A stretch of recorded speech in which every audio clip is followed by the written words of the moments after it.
Auditeurs et auditrices de Radio Djena, bonjour et bienvenue dans votre émission. Et nous, aujourd'hui, nous allons parler de la lecture, de comment donner le goût à nos enfants avec nos livres.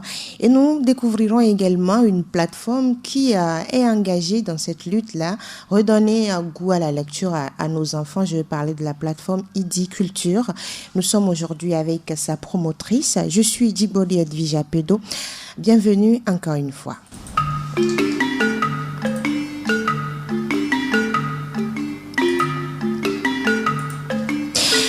Alors, Aurore Idi Bessika Massaba, bonjour. Bonjour, madame. Vous êtes la promotrice de ID Culture. Oui. Quand on entend Idi, on sait que ça sort de votre... C'est le prénom que vous avez pris, Oui. Et la culture qui s'attache à ce prénom. Exactement. Alors, parlez-nous de l'histoire qui tourne autour de cette plateforme que vous avez lancée. Ok, merci, madame Apedo. Idi Culture, ça veut dire la source de la culture. D'accord. Parce que Idi veut dire source en kabyle, ma langue maternelle. Ah, d'accord. C'est ça. Donc, moi-même, je suis une passionnée de la lecture. Et je suis aussi passionnée des activités culturelles. J'aime les enfants. Donc, depuis 2015, j'ai d'abord fondé une association avec laquelle je travaille avec les enfants. Je fais des ateliers de lecture dans l'école publique de Vaposito et à la maison des jeunes pendant les vacances. Donc, en 2019, début 2020, j'ai voulu élargir mes activités. Donc, c'est là que j'ai pensé à une plateforme. Donc, j'ai voulu ajouter le numérique à ce que je fais déjà sur le terrain. C'est d'où la naissance de ID Culture. D'où vous est venue cette passion-là pour la lecture et la passion également pour les enfants et la lecture? Bon, la passion pour la lecture, je crois que c'est depuis l'enfance. Parce que depuis toute petite, j'aimais lire. Et même ma maman me le dit tout le temps que quand tu étais petite, tu aimais faire des concours de lecture et tout. Donc, cette passion me vient de là. Et aussi, quand j'étais petite, j'étais engagée dans les activités culturelles à l'église et tout, quoi. Oui, c'est ça. Donc, à l'université, j'ai fait l'anthropologie. Donc, quand je suis arrivée en 3e année, et option culture, je me disais il faut que je fasse quelque chose, quoi. Donc, cette passion est revenue. Et juste après la licence, j'ai pris ce chemin. Vous avez commencé avec l'accompagnement des enfants à travers la lecture. Oui. Et après, c'est la plateforme numérique qui est lancée. Qu'est-ce qui se fait précisément? Ok, sur ID Culture. ID Culture, c'est une plateforme de littérature jeunesse africaine. Parce que moi, je fais plus la promotion des livres d'auteurs africains et édités par les maisons d'édition africaines. Oui, c'est ça. Donc, nous proposons des chroniques de livres jeunesse et que nous trouvons intéressants, que je trouve intéressants. Je fais des chroniques que je mets en ligne. Aussi, je propose quelques astuces aux parents sur comment donner le goût de la lecture à leurs enfants. Et nous mettons aussi en lumière des auteurs ou bien des acteurs culturels qui interviennent dans la vie socioculturelle des enfants. Oui. D'accord. Et aussi, nous proposons des packs de livres et jeux aux parents pour les enfants. Parce qu'il y a des parents qui veulent des livres et tout, mais ils ne savent pas concrètement les livres qui sont adaptés à l'âge ou bien aux besoins de leurs enfants et tout. Donc, ils se réfèrent à nous, ils se réfèrent à moi et puis je leur propose des packs de livres adaptés aux besoins de leurs enfants. Est-ce que c'est un constat qui vous a amené à dire non, il faut promouvoir les livres sortis de l'Afrique? Oui, c'est un constat parce que parfois les livres qui nous viennent de l'extérieur ne correspondent pas à notre environnement culturel et tout. Donc je me suis dit il faudra trouver des livres qui sont adaptés à l'environnement, des livres auxquels les enfants pourront s'identifier aux personnages et tout, et puis apprendre aussi de leur culture. Donc j'ai préféré m'engager sur ce chemin. Aujourd'hui, quand on veut parler de la littérature africaine, puisque vous aimez beaucoup plus cette littérature, est-ce qu'il y a une multitude de livres qu'on peut découvrir? Parce qu'aujourd'hui, les gens se disent, on veut lire les œuvres des auteurs africains, mais on n'en trouve pas. Qu'est-ce que vous allez dire à ce niveau? Moi, je dirais qu'il y a beaucoup de livres. Déjà, au Togo même, nous avons des livres. Il y a la maison d'édition Graines de Pensée qui édite des livres jeunesse, écrits par des auteurs togolais. Et il y a Agomedia qui est spécialisé dans les bandes dessinées. Oui, donc, c'est ça. Donc, déjà, avec ces 2 éditions, il y a l'édition Continent. Donc, je dirais qu'il y a une multitude de livres. Et puis, dans la sous-région aussi, et en Côte d'Ivoire, au Bénin et tout ça. Donc, nous avons beaucoup de livres. Moi, je dirais qu'il y a beaucoup de livres jeunesse que les parents pourraient trouver. Et c'est Ediculture également qui a lancé cette bibliothèque-là la dernière fois. C'est une librairie. Librairie, d'accord. Parlez-nous-en. En fait, c'est pas Ediculture qui l'a lancé. Le promoteur, c'est Monsieur Sabat, qui est mon époux. D'accord. Donc, et donc, 2 personnes qui aiment la littérature se mettent ensemble. Oui, c'est ça. On comprend maintenant la passion. Donc, c'est lui qui a lancé la librairie La Gloire de Dieu. La Gloire de Dieu. Et Ediculture a un espace au sein de la librairie où nous exposons les livres jeunesse africains. Parce que sur le terrain, nous avons constaté quand parfois je propose des pas, il y a des parents qui disent eux-mêmes ils veulent voir. Au lieu que le travail se fasse en ligne, ils veulent voir, ils veulent toucher avant d'acheter. De faire les commandes. Oui, donc on a préféré, quand j'ai eu l'occasion, j'ai voulu mettre cet espace à la disposition des parents. Là, ils peuvent passer, regarder, choisir eux-mêmes. Et puis c'est aussi une chose pour nous parce que les parents peuvent venir avec les enfants en même temps. Et les enfants pourront choisir eux-mêmes ce qui les intéresse. C'est ça. D'accord. Et la librairie à quel niveau?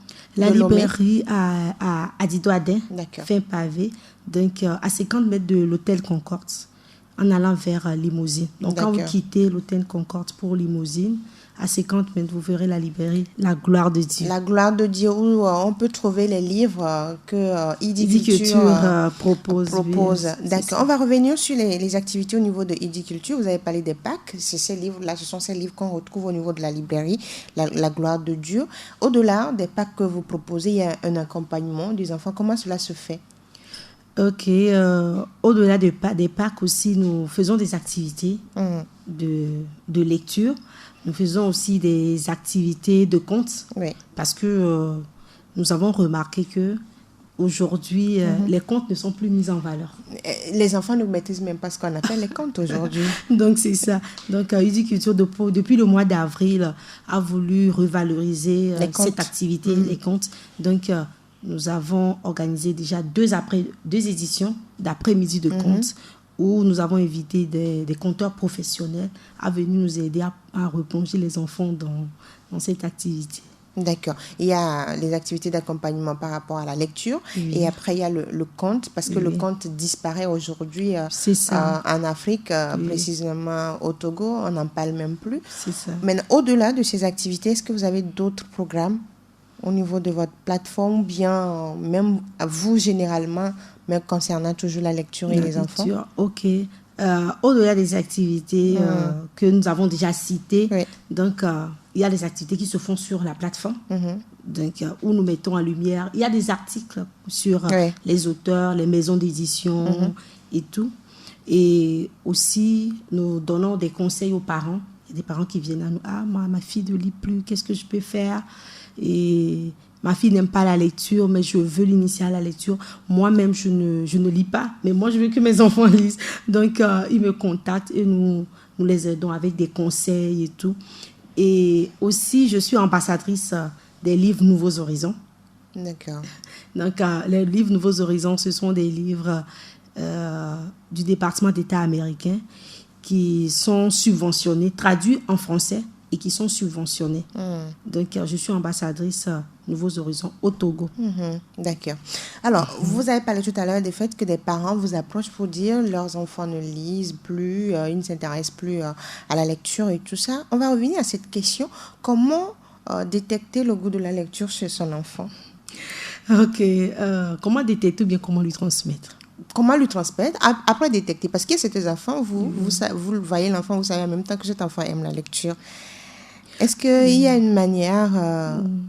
Oui, moi je dirais qu'il y a une manière de voir. Déjà, quand tu vois les habitudes et le comportement de l'enfant face au livre, face au papier, tu comprends que cet enfant s'intéresse plus à la lecture. Moi, quand je prends mes enfants, j'ai 3 enfants, donc les 3 lisent parce que je suis dedans, mais il y a une qui s'intéresse plus à la lecture. Elle est vraiment attachée au livre. Donc, même quand je dépose les livres pour adultes et tout. Elle vient toucher, elle veut lire, elle veut fouiller. Même quand tu sors, c'est ça, même quand elle prend une boîte de médicaments, elle veut lire les notices et tout. Donc, tu sais que cet enfant aime la lecture et tout, c'est ça. Et maintenant, comment transmettre le goût de la lecture aux enfants? Je crois qu'il y a beaucoup de conseils à donner, mais on va toucher quelques points seulement. Déjà, moi, je dis, il faut mettre les livres à la disposition des enfants depuis le bas âge. D'accord. Il faut que l'enfant ait des livres à sa portée pour toucher. Quel âge déjà? Déjà 1 an. Ça dépend des parents, parce qu'il y a des parents qui achètent des livres déjà bébés. Oui. C'est ça, parce qu'il y a des livres pour bébés aussi. Donc, ça dépend du parent. Dernièrement, je peux dire, il y a une dame qui m'a appelée. Elle dit, je veux des livres pour mon enfant. Mon enfant a 1 an. D'accord. Mais peut-être ce serait des bandes dessinées. Oui, il y a des livres adaptés pour les enfants de Donc, elle me dit, l'enfant ne lit pas, il ne connaît pas le livre, mais je voudrais qu'il touche déjà le livre, qu'il sente le papier. C'est quelque chose, c'est une richesse. C'est ça, donc il faudrait que l'enfant touche les livres. Et elle a choisi des livres pour son enfant. Donc c'est ça, donc je me dis, il faut déjà mettre les livres à la disposition des enfants dès le bas âge. D'accord. Et acheter des livres aux enfants et tout. Et aussi diminuer la consommation de la télévision. La télévision, l'utilisation des tablettes, les écrans en général. Il faudrait qu'on puisse vraiment réduire ça. Parce que les enfants, tout le monde sait aujourd'hui que les enfants sont plus attirés par l'écran que le livre. Beaucoup d'enfants.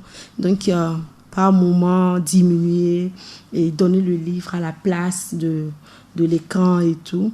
Et aussi inscrire les enfants aux activités de lecture, les clubs de lecture par-ci, des ateliers, la bibliothèque. C'est vraiment important aussi. Vous avez parlé du fait qu'il faut varier l'utilisation des écrans et des livres. Comment on fait? Quelles sont les astuces à ce niveau? Parce que majoritairement, vous donnez un livre à un enfant, l'enfant fait semblant de lire juste après. On cache le livre et on est face à l'écran et tout. Comment les parents doivent s'y prendre? Ok, moi je me dis, déjà quand tu veux proposer un livre à un enfant qui s'intéresse plus à l'écran, il faut voir les thèmes qui l'intéressent. D'accord. Les thèmes qui l'intéressent, parce que quand il regarde ses dessins animés, peut-être tu vois que il s'intéresse vraiment aux animaux et tout ça. Donc tu choisis des livres qui vont dans ce sens. Dans le sens des animaux. Dans le sens des animaux, dans le sens de ce qu'il aime vraiment, quoi. Donc quand il va voir ça, il va vouloir fouiller. Et je dirais, pour le petit exemple, il y a une dame qui m'a appelé la dernière fois. C'est une amie. Et puis elle me dit, mes enfants, c'est seulement la télévision. Elle est harroteux. Donc elle dit, il n'y a pas de bibliothèque, c'est seulement la télévision. Mais la manière dont tu proposes des choses, je veux leur acheter des livres. Et elle a acheté des livres. Et le week-end passé, elle me faisait un retour. Elle dit, waouh, je suis tellement contente. Parce que quand je pars, elle a dit ce qu'elle a fait. Elle va au bureau avec les télécommandes. Et puis elle leur donne le livre. Elle a tout codé. Et puis qu'elle a laissé une seule chaîne et tout. Et puis elle leur a donné des livres. Puis c'est bizarre, quand elle revient, les enfants ont lu. Et les enfants lui font des résumés de ce qu'ils ont lu. Qu'elle ne s'attendait pas à cette réaction de la part des enfants. Et maintenant, ce sont les enfants qui réclament d'autres livres. D'accord. C'est ça. Et donc, il y a certains enfants, automatiquement, ils ont le goût de la lecture, sauf qu'on n'arrive pas à détecter. C'est ça. Parce qu'on ne met pas les livres à leur disposition. On se dit, il ne lit pas. Mais il faut le mettre dans l'ambiance de la lecture pour voir comment il va réagir. Là, s'il ne réagit pas bien, maintenant, on va trouver d'autres astuces. On va varier. Trouver d'autres astuces pour l'aider maintenant à lire. Et puis, il faut que les parents lisent aussi. Parce que c'est le premier exemple que les enfants vont suivre, ce sont les parents. Si moi-même, quand je reviens, c'est toujours la télévision ou bien mon téléphone, l'enfant va vouloir aussi toucher le téléphone. Mais si je lis, il va, maman lit, bon. Lui aussi va prendre son livre et aussi parfois l'aider à lire avec les enfants. C'est ça. Au-delà du fait qu'il faut lire avec les enfants, donner les livres aux enfants dès le bas âge, il y a certains parents qui n'ont pas assez de temps pour leurs enfants. À ce niveau, qu'est-ce qu'il faudrait faire? Parce qu'ils ne suivent même pas les enfants. Je crois que c'est une question de priorité aussi et un peu de sacrifice. Ça, je le dis souvent, je dis aux parents, un tout petit peu de sacrifice. Même si c'est 15 minutes, venez, on va lire. J'ai acheté un nouveau livre, venez, on va découvrir ensemble. Quelques minutes. Parce que moi, je me dis, c'est aussi un temps de qualité, hein, lire avec les enfants. C'est aussi un temps de qualité que vous partagez ensemble. Alors, quelle est l'importance de la lecture pour un enfant? Moi, je dis souvent que la lecture est la base de l'éducation. Donc, un enfant qui lit peut bien travailler à l'école. Parce que même si l'enfant se dit scientifique, pour pouvoir comprendre les mathématiques, bien la science, il faut lire pour pouvoir comprendre ce qu'on dit. Donc, la lecture est la base de toute chose. Un enfant qui ne lit pas, il travaille avec difficulté. Il a des difficultés pour apprendre ses leçons, il a des difficultés pour faire ses exercices d'orthographe, d'expression et tout ça. Donc, la lecture est vraiment importante. Et puis, ça ouvre l'esprit et l'enfant se cultive aussi à travers la lecture. Supposons que je lis un livre sur le Sénégal et tout. Je n'ai jamais mis pied au Sénégal, mais j'apprends sur la culture sénégalaise à travers le livre. Vous maîtrisez la culture sénégalaise, vous maîtrisez également la culture de d'autres nations. Vous avez parlé également du fait qu'il y a certains enfants qui s'accrochent aux écrans et ils ont des programmes spécifiques, c'est-à-dire peut-être l'enfant aime le sport. Et quand il y a des programmes concernant le sport, l'enfant est concentré sur ce programme-là, où ce sont les dessins animés. Surtout ça. Oui. Il y a les documentaires qui accrochent certains enfants également. Et donc, vous l'avez dit, il faudrait suivre les enfants pour voir ce qu'ils aiment et offrir ces livres-là à ces enfants. C'est le palliatif, c'est cela? Oui. Parce que moi, par exemple, en 2019, j'étais en Égypte et j'ai fait un stage à la bibliothèque d'Alexandrie, à la section jeunes et enfants de la bibliothèque d'Alexandrie. Et à la bibliothèque des adolescents, on se dit, les adolescents ne lisent pas. Donc, ce qu'ils ont fait, c'est qu'ils ont proposé d'autres activités. Par exemple, les activités de robotique, les activités scientifiques et tout. Et puis, ça les attire. Les jeunes viennent, et quand ils viennent maintenant, ils jettent un coup d'œil au catalogue, ils découvrent qu'ils ont des livres qui sont dans le même sens que leur passion, par exemple pour la robotique, la photographie et tout. Ils découvrent ces livres et ils se disent, je vais prêter ça pour aller lire. Et petit à petit, comme ça, tu vois que ces enfants deviennent des enfants qui lisent, ou bien ces jeunes adolescents deviennent... Donc je me dis, si on trouve la passion de l'enfant, si on lui achète des livres qui vont dans ce sens aussi, ça peut l'aider à aller vers le livre. On écrit sur les murs avec Kids United et on revient juste après.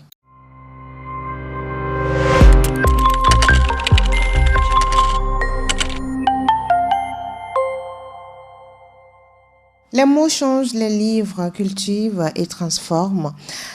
Comment redonner le goût de la lecture aux enfants? On en parle dans votre émission et nous aujourd'hui avec Aurore Idi Bessika Massaba, elle est promotrice de Idiculture. On a également évoqué les actions et objectifs de Idiculture. Alors, Madame Bessika Massaba, on a parlé tout au long de cette émission de comment on peut redonner le goût de la lecture aux enfants. Mais il y a certains parents, les enfants aiment la lecture, ils sont tout le temps avec les livres et tout, mais plutôt les parents n'aiment pas la lecture, le livre. L'enfant est accroché à son livre, on dit laisse tomber tout cela et viens, on doit parler de quelque chose. C'est qu'on ne donne pas, on n'encourage pas les enfants à lire. À ce niveau, qu'est-ce qu'on peut faire? Puisque c'est l'enfant plutôt qui aime et le parent n'aime pas. Ok, moi je crois qu'à ce niveau, il faudrait sensibiliser les parents sur l'importance de la lecture et l'impact que cela a sur la vie ou bien sur l'éducation de l'enfant. Donc je me dis, si on explique vraiment aux parents et s'il connaît l'impact positif que cela peut avoir, donc il peut adhérer. Petit à petit, il peut adhérer. Et quel est le travail que vous faites à ce niveau, au niveau de votre plateforme Idiculture? Ok, moi je n'ai pas encore rencontré des parents qui sont réticents. Ce que je rencontre souvent, c'est qu'eux me disent, moi je n'aime pas lire, je n'aime pas tellement la lecture, ça me fait la paresse, mais je ne voudrais pas que mon enfant me ressemble. Je voudrais plutôt lui inculquer l'amour de la lecture très tôt. Qu'est-ce que je peux faire? Souvent, ce sont ces parents que moi je rencontre et on discute ensemble et on trouve des solutions ensemble. Mais si dans l'autre cas, je rencontre, je crois qu'avec les conseils, les astuces, on pourra sensibiliser et aider ses parents aussi.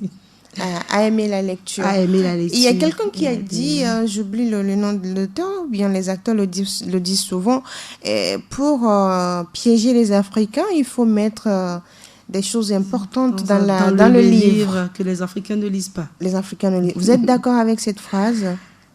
Bon, En partie. En partie. On fait beaucoup la paresse. On n'aime pas lire. Et surtout, quand nous rentrons dans la vie active, ça devient un peu plus difficile. Pour les enfants, je dirais que c'est beaucoup plus l'écran, les jeux. Mais au niveau des adultes, c'est beaucoup plus la vie active et tout. Et aussi le digital. Oui, le digital qui prend beaucoup de place. Oui, qui prend beaucoup de place. Mais il y a aussi des livres numériques. Pour les adultes, il y a des livres numériques qu'on peut télécharger. Vous l'avez sur votre téléphone ou tablette. Donc, c'est qu'on n'aime pas trop la lecture. Il faut se donner à la lecture avant d'inculquer cette notion-là également à ses enfants. C'est ça. D'accord. Alors, au niveau de la lecture, c'est la même chose comme les contes aujourd'hui. Oui. Normalement, c'est les parents qui inculquent ces notions-là aux enfants, mais les parents ne maîtrisent même plus les contes. Vous demandez à un parent de conter histoire et il se tait. Le reste ne vient plus. Oui, c'est ça. Et quel est le travail que vous faites à ce niveau? Ok, c'est pour ça qu'on a choisi de revaloriser le conte chez les enfants, parce que le conte, c'est aussi une activité, ou bien ce sont des histoires qui permettent aux enfants de pouvoir d'abord connaître la culture, de pouvoir tirer des leçons d'avoir de une morale, ouverture d'esprit, d'avoir aussi de tirer des leçons de morale. Et c'est ce qu'on faisait avant. Le grand-père vous raconte et après vous tirez la leçon, on apprend sur l'obéissance et tout. Donc aujourd'hui on se dit, pourquoi ne pas toujours utiliser cette activité pour inculquer les bonnes valeurs aux enfants. Donc, nous avons voulu refaire ça. Et puis, à travers nos activités de conte aussi, les enfants vivent des moments de partage, de vie sociale avec les autres, avec les autres enfants. D'échanges culturels et d'ethnie. Parce que des enfants viennent de différents endroits. Et ce qui est bizarre, tu les vois, ils ne se connaissent pas, mais quand ils se rencontrent, waouh, ils ne veulent même plus partir à la fin de l'activité. C'est la première fois qu'ils se voient, mais ils sont toujours ensemble. Et ce qui nous a aussi intéressé, c'est que les parents sont restés. Quand ils sont venus, ils ont accompagné leurs enfants. Ils disent, moi aussi je veux suivre. Et les parents, et on se disait même on dirait que les parents même étaient plus emballés que les enfants. C'est ça. Et les parents même ne voulaient pas partir, ils étaient là. Et eux aussi, ils ont échangé entre eux. Donc c'était un moment vraiment de partage. Et j'ai eu un petit témoignage pour la première édition. Il y avait une maman qui était venue avec sa fille. Et après, on me dit, elle n'a pas l'habitude même de prendre des photos avec sa fille. Et le jour où on s'est rendu compte que sa fille était venue s'asseoir sur sa jambe et puis ils ont pris des photos ensemble. Grâce à cette activité. Elle n'a jamais pris de photos avec sa fille. Parce qu'il y a une tension entre elles, donc c'est pas ça. Mais au cours de l'activité, il y avait la joie. Et après tout, l'enfant était venu faire une accolade à sa maman et puis ils ont pris des photos ensemble. Waouh! Il y a eu un changement. Il y a eu un changement. Et cette activité, vous la faites comment? Est-ce que c'est chaque année ou comment ça se fait? Normalement, c'est chaque mois. D'accord. Non, c'est chaque mois. Donc, on a déjà fait pour le mois de juin. Non, de juillet plutôt. De juillet. Donc, il y aura pour le mois d'août. C'est prévu pour quand? Normalement, la date viendra après. D'accord. Ce n'est pas encore retenu. Pas encore ficelé. Et quelle est la tranche d'âge? Ok, la tranche d'âge, souvent, c'est de 5 à 10 ans. D'accord. Mais il y a des parents qui me disent, ma fille ou mon enfant a 12 ans, nous aussi, nous voulons... Même si l'enfant a 18 ou 19 ans, l'enfant peut venir, non? Non, c'est qu'on doit organiser aussi pour cet enfant, parce qu'il faudrait que l'histoire soit adaptée. Et la manière de raconter à l'âge de l'enfant. Et puis, la manière de raconter pour un ado de 16 ans, ce n'est pas de la même façon qu'on peut raconter pour un enfant de 8 ans. De 8 ans, oui. Donc, il faut séquencer l'âge des enfants. Et donc, c'est on va dire, de 1 ou 2 Non, pour le moment, c'est entre 5 et 10 ans. 5 et 10 ans, oui. D'accord, 5 et 10 ans pour cette activité de conte. Oui. Maintenant, et pour les activités de lecture, est-ce que vous avez des programmes spécifiques où on peut venir également, comme les activités de conte? Oui, on le fait aussi une fois par mois. Déjà, par exemple, le samedi passé, on a eu une activité avec un livre Nouveaux Horizons. Comme je le disais, comme je suis ambassadrice. Oui, et j'organise aussi des activités de lecture autour des livres jeunesse Nouveaux Horizons aussi. C'est ça. Et c'est chaque mois également? Oui, c'est chaque mois également. Les dates ne sont pas fixes. Oui, donc, c'est ça. D'accord. Et à ce niveau, quelle est la tranche d'âge? Est-ce que ce sont... Oui, la dernière fois, nous avons fait entre 5 et 8 ans. Nous avons fait entre 5 et 8 ans. D'accord. Comment vous parvenez à parler à ces enfants? Quel est le secret de Aurore? Quel est le secret? Comment vous arrivez à emballer ces enfants? Parce que quand on vous suit, on a fait des recherches sur vous avant de vous recevoir. On voit que les enfants sont accrochés, concentrés et tout. Quel est le secret? Ok. Il n'y a pas de secret en tant que tel, c'est de savoir comment on travaille avec les enfants, ce qui les intéresse. Parce que les enfants aussi, c'est pas de venir lire jusqu'à... Non. Il faut trouver des astuces aussi pour les amener et à lire, à les motiver aussi. C'est ça. Il faut les motiver pour pouvoir suivre le programme de l'activité. D'accord. Ça. Il faut les engager, il faut qu'ils soient engagés avec vous. Oui, c'est ça. D'accord. Alors, quels sont les livres qu'on retrouve chez vous? On a parlé des bandes dessinées, les thématiques surtout. Quels sont les livres qu'on retrouve au niveau de votre plateforme? Ok, nous abordons toutes les thématiques. Si nous trouvons que le livre correspond à notre ligne éditoriale, donc nous proposons ça, nous mettons ça à la disposition du public. Donc aujourd'hui, nous avons des livres édités au Togo, nous avons des livres édités par des maisons d'édition de la Côte d'Ivoire, nous avons des livres du Bénin. Vous trouvez toutes cette catégorie de livres chez nous. Il y a les bandes dessinées, comme vous l'avez dit, il y a des documentaires, il y a des livres illustrés. Des livres de sciences? Oui, il y a des livres de sciences aussi. Il y a des livres de contes. D'accord. Oui. Et quel est le message? Quels sont les messages généralement que ces livres véhiculent? Ces livres, moi, quand je fais des recherches, je tiens à ce que le livre valorise au moins... une valeur,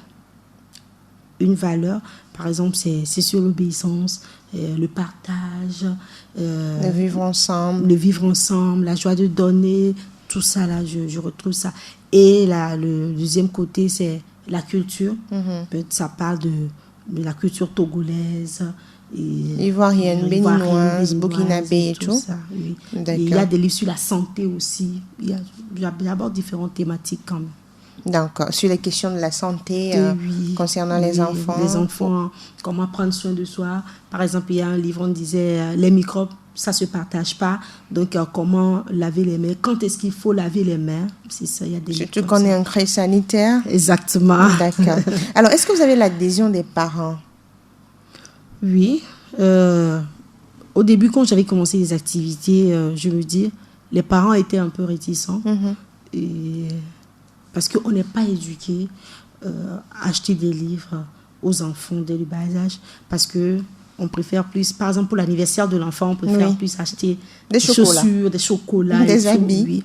Mais avec le temps, à force de sensibiliser, à force d'écrire des posts, des articles, je crois que les parents ont commencé par rentrer dans l'ambiance. Et maintenant, même pour l'anniversaire, il y a des parents qui m'écrivent « Ah, Aurore, mon enfant fête son anniversaire. Donc, je voudrais que tu me proposes 1 ou 2 livres que je voudrais ajouter au cadeau de l'enfant. » D'accord. Les parents ont commencé par adhérer à cette initiative. Depuis que vous avez commencé votre initiative, quelle est votre satisfaction? Oui, comme je le disais tout de suite, je dirais que je suis satisfaite parce que ça commence par aller. Donc, les parents ont commencé par adhérer. Eux-mêmes, ils m'écrivent maintenant par rapport au début où ça n'allait pas. Ça n'allait pas, c'était difficile. Et parfois, je me disais, bon, qui m'a demandé à faire des choses comme ça? À rentrer dans cette histoire de lecture. À proposer des livres aux enfants et tout. Et après, j'ai fait des recherches, par exemple, sur qu'est-ce que l'ONU pense de ça, qu'est-ce que les ODD disent par rapport à la lecture chez les enfants et tout. Et après, quand j'ai vu les réponses, ils disaient que pour inculquer ou bien pour parler de quelque chose à un enfant, il faudrait le faire à travers la lecture et le conte. Je me dis, au moins ça. Vous avez là, trouvé. c'est bon. Je suis sur le bon chemin. Je peux continuer. Ça vous booste, en fait. C'est ça, ça me booste. Et j'ai vu que les parents commençaient. C'est que les parents n'avaient pas cette notion. Il y a beaucoup de parents qui ne comprenaient pas ça comme ça. Oui, qui sont ignorants. Ils ne savaient pas que ça devait se faire comme ça. Mais quand on a commencé par en parler, par sensibiliser, ça commence par aller. Les vacances commencent, ou bien ont déjà commencé pour certains. Pour la majorité des élèves ou bien des enfants, sauf peut-être ceux qui sont en terminale, qui vont terminer peut-être cette semaine. Quelles sont les activités que vous avez prévues pour ces vacances-là? Ok, déjà avec l'association, on fait des activités sur un mois, mais avec la crise, je n'ai plus fait ça depuis l'année dernière.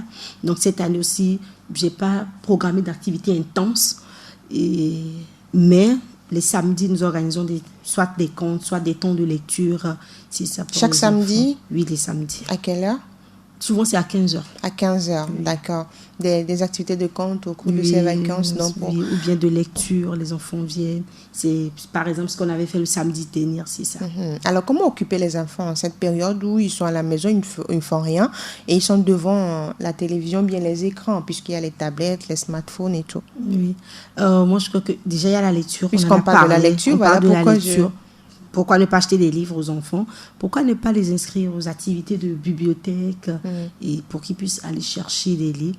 Et puis, il y a d'autres activités qui se font, des activités de bricolage, des activités dans leur domaine de passion. Il y a des enfants aussi qui s'intéressent à la musique, à la danse. On peut toujours les inscrire à ces genres d'activités qui les permettent de s'épanouir, parce que c'est vraiment important aussi. Il faut que l'enfant s'épanouisse. Et en ce sens, je dirais que la lecture ne doit pas être une corvée pour l'enfant. Il faut que l'enfant s'épanouisse. Ça doit être un plaisir pour l'enfant. Donc, des activités qui intéressent les enfants, il faudra les inscrire dans ces genres d'activités. Et cela les permettra de diminuer aussi la télévision. La télévision. Et donc, vous avez parlé du fait qu'il faut que les enfants arrivent à trouver leur plaisir dans la lecture. Et donc, ce qui veut dire que les parents ne doivent pas obliger les enfants à lire, c'est cela? Oui, on ne doit pas totalement l'obliger à lire. Il faut, moi, je crois que ce sont des astuces aussi qu'il faut trouver pour les amener à la lecture. C'est d'où nous parlons de trouver un livre dans son domaine de passion, trouver un petit temps pour lire ensemble avec eux. Par exemple, le parent peut prendre le livre et raconter l'histoire aux enfants. Aux enfants. Oui, peut le faire souvent. Ou les enfants lisent et puis après ils font un résumé au papa ou à la maman. Oui, c'est ça. Ou bien c'est la maman qui lit à ses enfants et après tout ça devient un temps de discussion et puis ça permet aussi d'aborder certains thèmes qu'on a voulu aborder avec l'enfant. Peut-être on ne trouvait pas l'astuce ou bien le moyen pour pouvoir aborder. Peut-être on trouve un livre en ce sens et on profite pour aborder tout cela. Et de quoi vous avez besoin pour agrandir votre domaine d'intervention? Parce qu'on sait que vous vous arrêtez seulement à Lomé. Et il y a des enfants de l'intérieur qui ont besoin de vous. Est-ce que vous pensez à ces enfants aussi? Oui, nous pensons déjà à ces enfants. Et même pour le mois d'août, nous sommes en train de penser aller dans un milieu rural pour offrir au moins un après-midi de conte à ces enfants aussi. D'accord. Et nous avons aussi discuté avec le coordonnateur des CLAC, du Togo, pour pouvoir organiser des activités en partenariat avec eux dans les CLAC de l'intérieur du pays. D'accord. Donc, vous pensez à ces enfants? Oui, nous pensons à ces enfants. Et donc, parce qu'ils ont besoin de ces genres d'activités.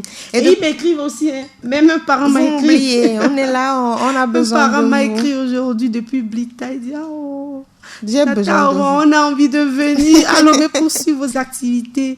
Et on voudrait que nos enfants aussi profitent. Des gens m'ont écrit depuis Atakpamé. Nos enfants n'ont pas accès à ces genres d'activités. Il faut réfléchir, il faut y penser. Donc, nous pouvons aussi faire des partenariats peut-être avec des associations qui sont déjà sur le terrain là-bas et nous organisons des activités avec eux. Est-ce que ce n'est pas l'occasion de réorganiser les bibliothèques selon vous au niveau de toutes les régions, bien de toutes les villes? Je veux parler des autorités. Est-ce que ce n'est pas le moment? Oui, et je crois que la direction des bibliothèques fait déjà un travail énorme en ce sens, parce que j'ai déjà eu à discuter avec le directeur des bibliothèques du Togo et ils sont en train de faire un travail énorme. Il y a les CLAC aussi qui sont disponibles dans pratiquement toutes les régions où ils ont des livres, du matériel informatique pour des activités culturelles et des activités de lecture pour les enfants et les jeunes, bien sûr. Est-ce que les enfants ou bien les gens maîtrisent ces deux institutions? Je crois qu'il y a beaucoup de personnes qui ne connaissent pas encore ces institutions, surtout les CLAC qui sont là, mais les gens n'y vont pas parce qu'ils ne sont pas trop informés. Et c'est notre travail aussi de sensibiliser, de communiquer autour de ça. Et je crois qu'avec les activités qu'on ira faire, la communication, ça peut aider d'autres personnes à visiter et à s'inscrire aussi. Parce qu'on voit les bibliothèques dans les villes, mais les gens ne s'approchent même pas de ces bibliothèques, sauf les élèves à qui on a demandé, on a besoin de tels livres. C'est ça. pour vos exposés et tout? Oui, parce que moi, je crois que dans la bibliothèque ou bien au sein de la bibliothèque aussi, il ne s'agit pas seulement de faire des activités de lecture. Il faut varier les activités, d'autres activités, comme vous l'avez demandé, qui peuvent intéresser les enfants, les jeunes. Comme je le disais avec Alexandrie, c'est ce qu'ils font, organiser d'autres activités qui peuvent amener les enfants. Qui accrochent ces jeunes-là. Et qui vont les amener à venir à l'intérieur de la bibliothèque, du centre de lecture. Et là, ils découvrent au même moment les livres, c'est ça. D'accord. De quoi vous avez besoin? J'ai posé cette question, vous n'avez pas répondu, vous avez esquivé pour accroître vos actions aujourd'hui. Ok, on a besoin du soutien de la direction des bibliothèques et on a besoin du soutien de l'État et tout. Et aussi des personnes privées. Oui, c'est ça, des personnes privées, des bénévoles pour nous aider à élargir nos activités. Parce que Aurore seule ne peut pas le faire. C'est ça. Comment vous joindre donc? Ok, on peut nous joindre d'abord à travers, parce que nous avons une page Facebook que nous utilisons. Idiculture. Et notre site web aussi, idiculture.com.